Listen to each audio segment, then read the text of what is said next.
Hello students, welcome to Vidya Sarita Academy. तो देखो बच्चों, मैंने जैसे आपको बोला था कि पिछले वाले वीडियो में कि मैं आपको इस वाले वीडियो में आपको बहुत डिटेल में बताऊंगा कि एमिनो एसिड का स्ट्रक्चर कैसा होता है। तो ये देखो एमिनो एसिड कैसा रहेगा।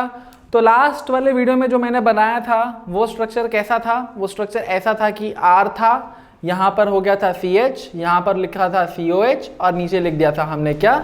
NH2। तो अभी देखो मैं थोड़ा सा एक्सप्लेन करता हूँ, थोड़ा संधि विच्छेद करने का प्रयास करते हैं कि आखिर अमीनो एसिड ऐसा नाम रखा क्यों गया भला, है ना। तो ये देखो कि ये जो एमिनो एसिड है, इस एमिनो एसिड का संधि विच्छेद करो। संधि विच्छेद क्या पढ़ा होगा आप लोगों ने ग्रामर में, है ना, हिंदी के ग्रामर में पढ़ा होगा कि संधि विच्छेद क्या होता है। तो ये एमिनो और एसिड में अगर आप देखते हैं, एमिनो भी है और एसिड भी है, दोनों चीजें हैं। तो एमिनो का मतलब क्या होता है बच्चों? एमिनो का मतलब होता है NH2 ग्रुप का लगा होना, है ना। और एसिड का मतलब क्या होता है?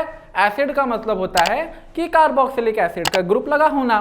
तो आप क्या ये दोनों ग्रुप्स, एमिनो वाला ग्रुप और एसिड वाला ग्रुप, इस वाले कंपाउंड में देख पा रहे हैं? यस सर, देख पा रहे हैं, है ना। तो यहां पर देखिए नीचे आपको मिला है NH2 का एक ग्रुप लगा है, एमिनो ग्रुप लगा है, और COH करके एक कार्बोक्सिलिक एसिड का ग्रुप लगा है, यानी एसिड लगा है। तो अगर आपका इस प्रकार से ऐसा कंपाउंड पे जहां पर एक एमिनो का ग्रुप और एसिड का ग्रुप दोनों ही मिल जाते हैं तो उसको हम क्या बोलते हैं? Amino acid.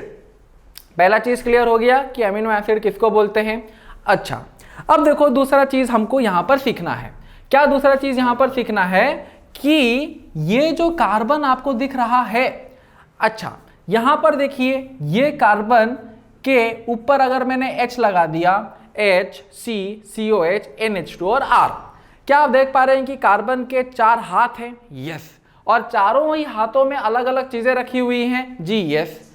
और अगर कार्बन के 4 अलग अलग हाथों में अलग अलग चीजें रखी हुई है तो इसका मतलब ये कार्बन क्या हो गया? कायरल। और कायरल कार्बन अगर हो जाता है तो कंपाउंड कैसा हो जाता है? Optically active.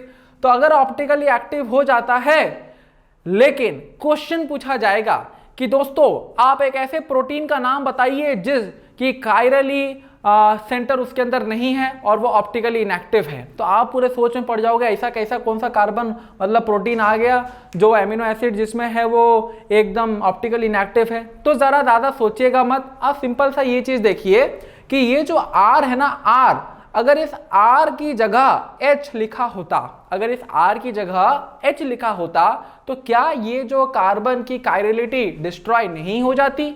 हो जाती सर। और इसलिए ये जो कंपाउंड आपका ऑप्टिकली इनएक्टिव होता। तो लगे हाथों एक वर्ड का क्वेश्चन ये बना लो कि जो कौन सा एमिनो एसिड है जो कि ऑप्टिकली इनएक्टिव है, और वो एमिनो एसिड का नाम क्या है? उसको हम बोलते हैं ग्लाइसिन। यस, तो ग्लाइसिन याद रखिएगा कि ग्लाइसिन वो एमिनो एसिड है जो ऑप्टिकली इनएक्टिव है। बाकी जितने भी आप एमिनो एसिड से ले लो, जितने भी अमीनो एसिड से ले लो, वो सारे के सारे क्या हैं? Optically active. तो इसको पहले लिख लेते हैं यहां पर, कहीं ये पॉइंट छूट ना जाए। चलो अच्छा, अब दूसरा चीज आपको याद रखना है कि एनसीईआरटी टेक्स्ट बुक में एक टेबल दिया गया है। वो टेबल है आपका टेबल 14.2। ये टेबल 14.2 यहां पर मैं पॉइंट फॉर्म में लिख रहा हूं क्योंकि ये ज्यादा इंपॉर्टेंट है आप लोगों के जनरल अंडरस्टैंडिंग को और डेप्थ में लेके जाने के लिए। ये जो टेबल 14.2 है एनसीईआरटी टेक्स्ट बुक का, आप जरूर देखिए। वहां पर आपको 20 प्रोटीन्स दिए गए हैं या 20 अमीनो एसिड्स दिए गए हैं। वो 20 अमीनो एसिड्स में R का वैल्यू या फिर कंपाउंड या मॉलिक्यूल चेंज होने से आपका प्रोटीन बदल जा रहा है ना। जैसे कि अगर मैंने इस R की जगह H रख दिया तो क्या बोलेंगे इसको? ग्लाइसिन। अगर इस R की जगह मैंने CH3 रख दिया तो क्या बोलेंगे इसको? एलानिन। और यहां पर अगर मैंने CH3 ट्वाइस CH करके लिख दिया, यानी कि इस प्रकार से CH3 यहां पर एक और एक लगा दिया CH3 और इधर लिख दिया CH, तो इस कंपाउंड का नाम क्या हो जाएगा? वेलाइन। तो इसी तरीके से आपके उस टेबल 14.2 में यह दिखाया गया है कि मैं यहां पर R की जगह क्या क्या क्या क्या सब्स्टिट्यूट करूं कि वो प्रोटीन या अमीनो एसिड का नाम क्या हो जाता है। यस, तो इसको आप जरूर टेबल 14.2 में रेफर कीजिए। ओके, तो ये हो गया table 14.2, you refer it from NCERT text book, very very important है ना। तो इसको हम लिख देते हैं यहां पर VVIP, चलेगा। तो ये हो गया ग्लाइसिन, ये हो गया एनसीईआरटी टेक्स्ट बुक का टेबल 14.2 को रेफर जरूर कीजिए। अच्छा, तीसरा चीज हम देखते हैं इस एमिनो एसिड के बारे में कि ये एमिनो एसिड जो होता है ना, इस एमिनो एसिड का दो प्रकार के एमिनो एसिड्स होते हैं। कौन से? एक होता है एसेंशियल और एक होता है नॉन एसेंशियल। अब ये एसेंशियल एमिनो एसिड क्या होता है भला? देखिए, आपके शरीर क्या करता है, कुछ एमिनो एसिड्स ऑलरेडी बनाकर रखता है और कुछ आपको बाहर से लेना पड़ता है। तो जो ऑलरेडी आपके शरीर ने बनाकर रखा है, यानी उसको हमको मार्केट से खरीदने की जरूरत ही नहीं, दैट मीन्स वो क्या हो गया आपके लिए नॉन एसेंशियल। भाई नहीं चाहिए हमको, क्यों? क्योंकि हमारे पास ऑलरेडी घर में रखा हुआ है। तो पहले मैं लिखता हूं कि यहां पर नॉन एसेंशियल एमिनो एसिड्स क्या होते हैं। तो ध्यान से सुनिए, डेफिनेशन में यहां नहीं लिख रहा हूं, please here it again. Non essential amino acid किसको बोलते हैं? तो नॉन एसेंशियल एमिनो एसिड उसको बोला जाता है कि आपके शरीर में पहले से ही है और बाहर से लेने की जरूरत नहीं है, बाहर से खरीदने की जरूरत नहीं है ना। जैसे कि आपके घर में ऑलरेडी क्या है, एक मोबाइल फोन रखा हुआ है, तो बाहर से खरीदने की जरूरत नहीं है। तो ये हो गया नॉन एसेंशियल एमिनो एसिड। अच्छा, दूसरा प्रकार का जो एमिनो एसिड होता है उसको हम बोलते हैं essential amino acids. Essential amino acids, तो एसेंशियल एमिनो एसिड हम कॉमन सेंस से बोल पाएंगे कि हमारा शरीर उसको प्रोड्यूस नहीं कर पा रहा है और बाहर से है ना क्या कर रहे हैं, खरीद रहे हैं, और इसीलिए हम उसको बोलेंगे एसेंशियल अमीनो एसिड्स। टेबल 14.2 में स्टार मार्क करके अलग अलग एमिनो एसिड्स डिनोट किए गए हैं, तो आप उनको जरा देखिएगा, वो सारे के सारे एसेंशियल अमीनो एसिड्स में काउंट किए जाते हैं। तो अभी एक क्वेश्चन आ रहा होगा आप लोगों के मन में कि सर क्या उस पूरे टेबल को याद रखना है सर, वो तो टेबल बहुत बड़ा है, इतने सारे नाम हैं, ट्रिप्टोफैन, वेलाइन, ल्यूसाइन, साइटोसिन, ना जाने क्या क्या नाम उसमें है, तो सुनने में तो बड़ा ही अजीब लगता है। तो दोस्तों मैं आपको ये रिकमेंड करूंगा, ऐसा ज़रूरी नहीं कि आपको पूरा टेबल याद हो, लेकिन 3-4 अगर ऊपर से याद हो जाए तो उसमें भी कोई लॉस नहीं है। आप जो बायोलॉजी के स्टूडेंट्स हैं उनको तो क्या बायोमोलिक्यूल्स के चैप्टर में डेप्थ में उनको डेफिनेटली याद तो वैसे भी करना ही होगा, लेकिन जो इंजीनियरिंग स्टूडेंट्स हैं तो वो एक बार जस्ट ओवरव्यू कर ले और डेफिनेटली कोई भी क्वेश्चन उसमें आता है उसमें इतना मेमोरी स्ट्रेस को नहीं करना पड़ता है, क्योंकि वो चीज़ें ऑटोमेटिकली दिमाग में रहती हैं। तो आप एक बार गो थ्रू जरूर कीजिए। तो यहाँ पर हमने देखा नॉन एसेंशियल एमिनो एसिड्स और एसेंशियल एमिनो एसिड्स क्या होते हैं। ओके ठीक है, तो यहाँ पर हम देखते हैं फोर्थ पॉइंट कि ये एमिनो एसिड्स आपका एक प्रॉपर्टी पजेस करता है, बड़ा ही इंपॉर्टेंट प्रॉपर्टी पजेस करता है। वो क्या प्रॉपर्टी है? वो ये प्रॉपर्टी है कि यहाँ पर एक डाइपोलर आयन बन रहा है, दो पोल है ना, एक पॉजिटिव पोल एक नेगेटिव पोल, ये दो पोल करके एक आयन बन रहा है। अब इसमें दो पोल आयन कैसे बन गए है ना, क्या इसमें किसी जादू ने आकर अपना मैजिक दिखा दिया?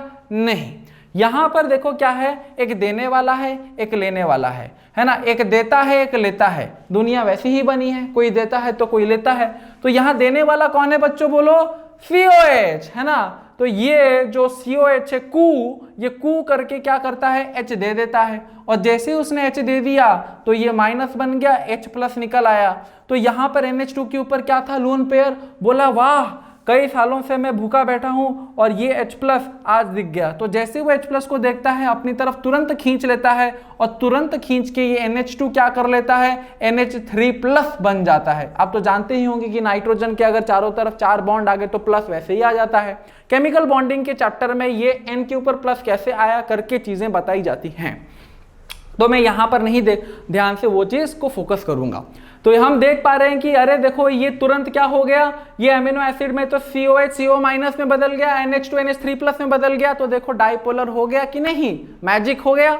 तो ये जो डाइपोलर आयन यहां पर बन रहा है, ये एमिनो एसिड की एक खास मिस्टिक पावर है, और हम बोल पाते हैं इस डाइपोलर आयन के नाम के जो एमिनो एसिड है उसको एक खास नाम दिया गया है, सम्मानित किया गया है, और इसको हम बोलते हैं ज्विटर आयन। क्या बोलेंगे? Zwitter ion. ये होता है ज्विटर आयन। तो ये हो गया ज्विटर आयन।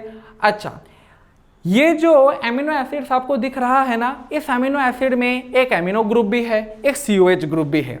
अगर आपके कोई एक ऐसे एमिनो एसिड में NH2 की संख्या ज्यादा हो जाती है किससे, कार्बोक्सिलिक एसिड के ग्रुप से, तो डेफिनेटली वो एमिनो एसिड आपका बेसिक हो जाएगा। ठीक है, तो मैं क्या और एक पॉइंट लिख सकता हूं कि एमिनो एसिड्स में अगर NH2 की संख्या यानी कि the number of NH2 groups is larger या ज्यादा हो जाता है COH की संख्या से, अगर ज्यादा हो गया तो फिर वो क्या हो जाता है, बेसिक हो जाता है। तो बच्चों बताओ कि भला ये एसिड किस कंडीशन में होगा। वेरी गुड, आपने एकदम ठीक पहचाना। COH की संख्या जब NH2 की संख्या से ज्यादा हो जाती है तब ये बंदा क्या हो जाता है, एसिडिक, है ना। तो ये एसिडिक हो जाता है, और ये जो एसिडिक हो जाता है यहां पर हम लिख सकते हैं एसिडिक। तो फिर न्यूट्रल कब हो जाएगा ना, यस ठीक पहचाना। बोलो बोलो क्या बोल सकते हैं, वेरी गुड। ये जब COH की संख्या NH2 की संख्या से सेम हो जाता है तब हम बोल पाते हैं कि सर ये जो अमीनो एसिड है ना क्या है, न्यूट्रल है ना, न्यूट्रल है। और ये हो गया हमारा 3 प्रकार के amino acid on the basis of their pH। तो हमने इतना चीज यहां पर डिस्कस किया। फिर आप बोलोगे सर ये अमीनो एसिड्स के बारे में तो इतनी तो पढ़ाई कर ली, लेकिन प्रोटीन के बारे में आपने तो नहीं बताया। यस, मैंने प्रोटीन के बारे में नहीं बताया क्योंकि अभी तक हम जो पढ़ रहे थे ये इंफॉर्मेशन प्रोटीन को जानने से पहले जरूरी थी। तो मेरे नेक्स्ट वाले वीडियो में आप जरूर देखिए प्रोटीन का स्ट्रक्चर अमीनो एसिड से बनता कैसे है।